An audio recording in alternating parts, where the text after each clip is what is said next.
Hello anyway fans, तो आप सबका स्वागत है मेरे चैनल पे। और आज हम देखने वाले सोलो लेवलिंग के बिल्कुल एक नए एपिसोड को। तो जिन लोगों ने अभी तक मेरे चैनल को सब्सक्राइब नहीं करा है, चैनल को सब्सक्राइब कर देना और वीडियो को लाइक शेयर भी कर देना। तो लास्ट एपिसोड में हम सभी लोगों ने देखा था यहाँ पर जिन्वू एक अलग ही डायमेंशन में आ गया होता है और वहाँ पर इतने बड़े बड़े गेट्स और इतने सारे बीस्ट मॉन्स्टर्स को देखकर वो बहुत ज़्यादा ही शॉक हो रहा होता है और बोल रहा होता है ये अर्थ तो बिल्कुल भी नहीं हो सकती है। तभी यहाँ पर पीछे वो जो बड़े बड़े गेट्स थे वो ब्रेक होने लग जाते हैं, जिसमें कि बहुत सारे एंजल्स वहाँ पर बाहर निकलते हैं। और जैसे ही वो बाहर आते हैं, डीमंस और एंजल के बीच में फाइट स्टार्ट हो जाती है और इन दोनों के बीच में एक बहुत ही घमासान लड़ाई होने लग जाती है, जिसपे कि यहाँ पर जितने भी एंजल्स होते हैं इन सभी मॉन्स्टर्स को बड़ी आसानी से मार रहे होते हैं। इनके सामने वो सारे मॉन्स्टर कुछ भी नहीं होते हैं, जिनको कि जिन्वू देखकर कहता है ये तो एक तरफा फाइट है। ये जितने भी सिल्वर सोल्जर्स हैं ये तो बहुत ज़्यादा ही ताकतवर है, ये तो सभी मॉन्स्टर्स को अकेले ही बड़ी आसानी से हम मार देंगे। यहाँ पर उनके तलवार की आवाज़ हर तरफ गूंज रही होती है, साथ ही में डीमंस की चिल्लाने की आवाजें भी सुनाई दे रही होती है। जिन्वू बोल रहा होता है ये सिल्वर सोल्जर तो इतने ज़्यादा ताकतवर हैं कि अभी तक इनमें से कोई भी नहीं मरा है और इन्होंने इतने सारे यहाँ पर मॉन्स्टर्स को मार दिया गया है। और तभी यहाँ पर हमें दिखाया जाता है कि वहाँ पर मॉन्स्टर्स की लाशों का ढेर पड़ा हुआ होता है। मगर यहाँ पर तभी वो सारे सिल्वर सोल्जर्स एक ही तरफ रुक जाते हैं, पता नहीं क्यों। तभी यहाँ पर दूसरी तरफ से एक काले कलर का एक मॉन्स्टर आता है घोड़े पे बैठा हुआ और वो आते ही कहता है जागो, जिसको देखकर जिन्वू हैरान हो जाता है और बोलता है क्या ये कैसे हो सकता है, ये तो मोनार्च डोमेन है और इसने अभी शैडो एक्सट्रैक्शन को यूज़ करा है। और वहाँ पर वो काला शैडो आगे बढ़ रहा होता है अपने लाखों शैडो को लेकर और जिसको देखकर जिन्वू हैरान हो जाता है। जिन्वू बोलता है क्या यही असली शैडो ऑफ मोनार्च है। और यहाँ पर शैडो ऑफ मोनार्च को दिखाया जाता है पहली बार, जिसका पूरा असली नाम ऐश बॉर्न होता है और उसकी यहाँ पर अपीयरेंस इतनी ज़्यादा खतरनाक होती है कि मतलब पूछो ही मत। और यहाँ पर हमें तभी एक विंडो दिखाई जाती है, इमॉर्टिलिटी और ऐसी आर्मी जो कभी भी नहीं मरती है। यहाँ पे जिन्वू सोचता है इन बीस्टों ने अपनी पूरी लाइफ को सेक्रीफाइस कर दिया था यहाँ पर इस लड़ाई में और इतना काफ़ी नहीं था और अब ये दोबारा जाग चुके हैं और अब इनके पास नई पावर है और अब इनके रगों में एक नया खून भी दौड़ रहा है। तभी यहाँ पर हमें दोबारा से ऐश बॉर्न को दिखाया जाता है, जिसके चारों तरफ लाखों शैडो सोल्जर होते हैं, जिसको देखकर जिन्वू मनी मन सोच रहा होता है आखिर कैसे ये इतनी ज़्यादा शैडो आर्मी को सम्मन कर सकता है, मैं तो इसके सामने कुछ भी नहीं हूँ। तभी यहाँ पर दोबारा से यहाँ पर डीमंस और सिल्वर सोल्जर के बीच में फाइट स्टार्ट हो जाती है, मगर इस बार यहाँ पर वो शैडो आर्मी सिल्वर सोल्जर्स के ऊपर भारी पड़ रहे होते हैं, जिसपे कि जिन्वू बोलता है अभी तक जिन यहाँ पर सारे सिल्वर सोल्जर लड़ाई जीत रहे थे, मगर यहाँ पर दोबारा से एक लड़ाई स्टार्ट हो गई है।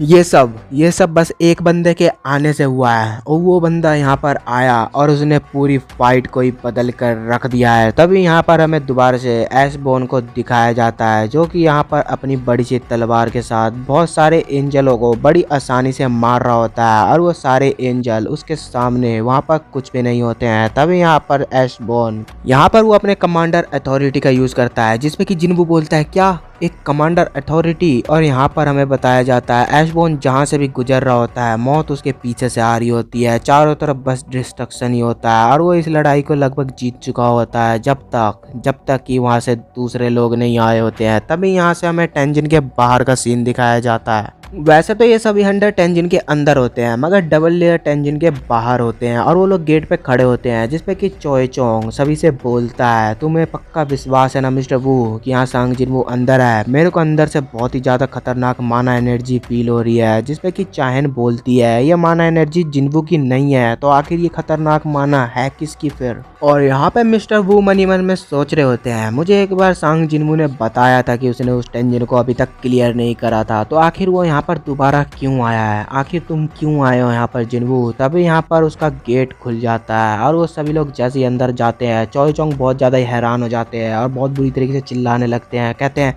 क्या क्या बकवास है ये कौन सी जगह पर हम आ गए हैं। और यहाँ पर मिस्टर वू भी कहते हैं तो सांग जिन्वू ने सही बताया था, वो सारी चीज़ें सच में ही है, स्टैचू ऑफ गॉड वो सारी खतरनाक मूर्तियाँ सच में ही रियल लाइफ में एग्जिस्ट करती हैं। तभी यहाँ पर आर्किटेक्ट पीछे की तरफ घूमकर कहता है अरे वाह तुम लोग, लेकिन मेरे को नहीं लगता मैंने किसी ह्यूमन को यहाँ पर इनवाइट करा था, ये तो मेरे लिए यहाँ पर एक और सरप्राइज हो गया। और यहाँ पर वो सभी लोग बहुत बुरी तरह हैरान हो जाते हैं उसको इस तरीके से बोलता हुआ देखकर। वहाँ पर एक लड़की बोलती है, क्या हमको सच में भ्रम हो रहा है या फिर सच में ये यहाँ पर ह्यूमन लैंग्वेज बोल रहा है। और उनको इतना शोर मचाते हुए देखकर आर्किटेक्ट चिल्लाता है और कहता है, साइलेंस, क्या तुम लोगों को समझ नहीं आ रहा है? तुम्हारी इतनी हिम्मत कैसे हुई मेरे राजा को नींद में परेशान करने की? जिस पे कि वो सब कहते हैं, क्या किंग? और तभी यहाँ पर हमें सांग जिनवू दिखाया जाता है जो कि वहाँ पर खड़ा होता है और उसके वहाँ पर बॉडी में से एक बहुत ही खतरनाक और डिफरेंट तरह का ऑरा निकल रहा होता है। वहाँ पर वो मौजूद तो होता है लेकिन वो एक अलग ही दुनिया में खोया हुआ होता है, एक दूसरे डायमेंशन में। और यहाँ पर उसे देखकर एक हंटर बोलता है, क्या क्या वो सांग जिनवू है? मगर वहाँ पर क्या कर रहा है? और वो अपनी बातों को कंप्लीट ही करता है मगर उससे पहले ही आर्किटेक्ट आगे की तरफ बढ़ता है और उन सबको बीच में से काट देता है। वहाँ पर आर्किटेक्ट चाहन की तरफ देखकर कहता है, क्या तुम लोग सच में यहाँ पर सुपर ह्यूमंस पावरफुल हो? ओह, मुझे तो तुम पर तरस आ रहा है लेकिन तुम चिंता मत करो, मैं तुमको अपने किंग को ऑफर करूंगा। और तभी यहाँ पर हमें दोबारा से जिनवू को दिखाया जाता है जो कि पीछे की तरफ देखकर बहुत ज़्यादा हैरान होता है क्योंकि वहाँ पर हमें एक ब्लू और एक रेड कलर का दो और गेट दिखाए जाते हैं। वो यहाँ पर सोच रहा होता है, आखिर अब इन दोनों गेट में से आखिर निकलने वाला कौन है। तभी ब्लू गेट में से वो सारे मॉन्स्टर्स डीमंस बाहर आते हैं जिनको वो ऑलरेडी डीमन कासल में मार चुका है। और रेड गेट में से एक बहुत बड़ा भेड़िया बाहर आता है और ये और कोई और नहीं बल्कि बीस्ट मोनार्च होता है। और इन दोनों को देखकर यहाँ पर ऐशबॉर्न उनको सीरियसली देखने लग जाता है। तभी यहाँ पर सीन डबल लेयर टेंजन के अंदर शिफ्ट हो जाता है और यहाँ पर वो हंटर बहुत ज़्यादा घायल होता है जिसको कि एक हीलर हील कर रहा होता है। और उसको हील करता हुआ देखकर यहाँ पर चोई चोंग कहता है, तुम उसको जल्दी से हील करो, तुम्हारे पास जितनी पावर है, जो कुछ भी तुम्हारे अंदर है, सब कुछ उसे दे दो, उसको जल्दी से हील करो। और वहाँ पर वो सारी मूर्तियाँ, छोटी मूर्तियाँ वापस से जाग जाती हैं। तभी यहाँ पर आर्किटेक्ट उन सभी को बोलता है, अगर तुम लोग मेरे सारे मूर्तियों को मारकर उनको जिंदा रहे लास्ट तक तो तुम्हें यहाँ पर किंग को रीबॉर्न देखने का मौका मिलेगा, लेकिन मुझे नहीं लगता कि तुम बच भी पाओगे। और ऐसा बोलकर वो वहाँ पर हंसने लगता है। तभी वहाँ पर बड़ा वाला स्टैचू ऑफ गॉड जाग जाता है और वो अपने आँख से लेजर छोड़ने वाला होता है जिसपे कि चोई चोंग सबको बॉर्न करते हुए वहाँ से बचने के लिए बोलता है। और यहाँ पर सभी हंटर्स और उन स्टैचूज के बीच में फाइट स्टार्ट हो जाती है। तभी यहाँ पर मिस्टर वू अपना बहुत ही खतरनाक पंच बना के यहाँ पर एक स्टैचू को मारने के लिए जाते हैं, लेकिन यहाँ पर बहुत ही हैरानी की बात होती है, वहाँ पर उस स्टैचू को कुछ भी फर्क नहीं पड़ा होता है जिसपे कि मिस्टर वू हैरान हो जाते हैं और वो स्टैचू मिस्टर वू के ऊपर बहुत ही खतरनाक अटैक करता है। यहाँ पर चोई चोंग चिल्लाते हुए सबको बोलता है, उन सभी पर यहाँ पर फिजिकल कॉम्बैट्स कोई काम नहीं करने वाले हैं, तो यहाँ पर थोड़ा सतर्क रहना। और यहाँ पर फिजिकल कॉम्बैट्स क्या, यहाँ पर तो किसी के मैजिकल पावर्स भी उसके ऊपर अटैक नहीं कर रहे होते हैं, जिसपे कि यहाँ पर चोई चोंग बहुत ही ज़्यादा हैरान हो जाता है और कहता है, डैम, क्या अब हमारे पास कोई और रास्ता नहीं है? और वहाँ पर वो सांग जिनवू की तरफ देख कर कहता है, अब हमारे पास कोई और रास्ता नहीं है तो अब फिर हमें उसी को जगाना पड़ेगा, अब हमारे पास कोई और ऑप्शन नहीं बचा है इसके अलावा। और ऐसा बोलते ही यहाँ पर चोई चोंग अपने फायर से सांग जिनवू के ऊपर अटैक करने लगता है, लेकिन इससे पहले कि वो जिनवू को लगता, आर्किटेक्ट आके उसको बीच में ही रोक लेता है और यहाँ पर बड़ी तेजी से चोई चोंग के ऊपर अटैक करते हुए कहता है, आखिर तुम्हारी हिम्मत कैसे हुई मेरे राजा को उसकी नींद से जगाने की? और वो वहाँ पर चोई चोंग पे अटैक करता उससे पहले ही कुछ हंटर्स आर्किटेक्ट के ऊपर अटैक कर देते हैं। वो सब आर्किटेक्ट से फाइट कर रहे होते हैं और बीच में यहाँ पर मिस्टर वू चाहन से बोलते हैं कि चाहन, तुम जाकर यहाँ पर जिनवू को जगाओ, उसके अलावा हमारे पास कोई और रास्ता नहीं है, तब तक हम इसे रोक कर रखते हैं। और यहाँ पर चाहन जिनवू को जगाने के लिए जाती है। तभी यहाँ पर हमें जिनवू का सीन दिखाया जाता है जो कि अभी भी उस डायमेंशन के अंदर में होता है और यहाँ पर डीमन, बीस्ट और शैडो के बीच में दोबारा से फाइट छिड़ गई होती है। और यहाँ पे वो शैडो जितनी बार भी मर रहे होते हैं वो उतनी बार रीजनरेट कर रहे होते हैं। और इसको देखकर यहाँ पर सांग जिनवू बहुत ज़्यादा परेशान हो जाता है और कहता है, अगर वो मेरी शैडो आर्मी होती तो मेरा तो अब तक माना ख़त्म हो चुका होता और शायद हम सब मर चुके होते हैं, मगर क्या क्या उसके पास सच में लिमिटलेस माना है? और यहाँ पर ये जो डीमन अभी टेंजन से आए हैं, इनके पास तो कोई लड़ने की वजह भी नहीं है।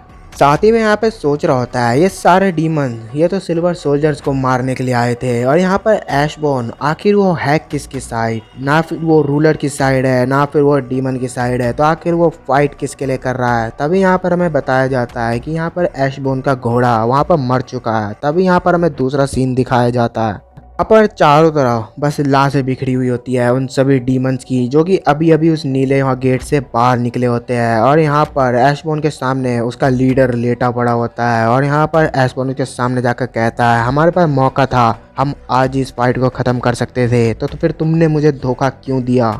जिसपे कि यहाँ पर वो लीडर बोलता है, तुमने बिल्कुल सही कहा, मैं भी ऐसा ही सोचता हूँ, अभी तक तो मुझे तुम्हें मार देना चाहिए था। जिसपे कि यहाँ पर ऐश बॉर्न दोबारा उससे कहता है, अपना मुंह बंद करो, मैंने तुमसे कुछ सवाल पूछे हैं। और यहाँ पर वो हंसते हुए कुछ 20 लैंग्वेज में वहाँ पर ऐश बॉर्न को कुछ बोलता है, जिसपे कि ऐश बॉर्न बहुत ज़्यादा गुस्से में आ जाता है और उसके मुंडी को पकड़कर ऊपर उठा लेता है और उसको बहुत तेज़ी से पंच मारने लगता है। साथ ही में वो अपने कमांडर अथॉरिटी का भी यूज़ करता है, जिससे कि वहाँ पर उस डीमन लीडर की हालत बहुत ज़्यादा ख़राब हो जाती है और उसकी डरी हुई आंखों को दिखाया जाता है, जिसमें कि जिनको उसको देखकर सोचता है, मैंने इन आंखों को कहीं पर तो देखा है। और तभी यहाँ पर हमें उस लीडर का चेहरा दिखाया जाता है और ये कोई और नहीं बल्कि यहाँ पर बैरन होता है। और जिनको को ये बात समझ नहीं आ रही होती है कि बैरन आखिर यहाँ कर रहा है और मैं तो इसको ऑलरेडी मार चुका हूँ। तभी यहाँ पर जिन्वो अपनी हाथों की तरफ देखता है और यहाँ पर उसके हाथ बैरन के खूनों से भरे पड़े होते हैं और यहाँ पर हमें ऐशबॉर्न का चेहरा दिखाया जाता है। जिन्वो ही ऐशबॉर्न और ऐशबॉर्न ही जिन्वो बन चुके होते हैं और यहाँ पर जिन्वो के बात समझ में ही नहीं आ रही होती है। तभी वो अपने राइट साइड कुछ फील करता है और यहाँ पे हमें जिन्वो के अंदर दिखाया जाता है, दो हार्ट दिखाए जाते हैं, एक ब्लैक और एक नॉर्मल ह्यूमन हार्ट को। वो दोनों हार्ट एक दूसरे के साथ में ही एक साथ ही पंप कर रहे होते हैं और जिनको को यहाँ पर कोई बात समझ में ही नहीं आ रही होती है। और बस यहीं पर हमारे इस एपिसोड की भी एंड होती है। तो फिर मिलते हैं सीधा अब नेक्स्ट एपिसोड में। और एक्सप्लेनेशन अच्छी लगी हो तो कमेंट जरूर कर देना और वीडियो को लाइक शेयर भी कर देना।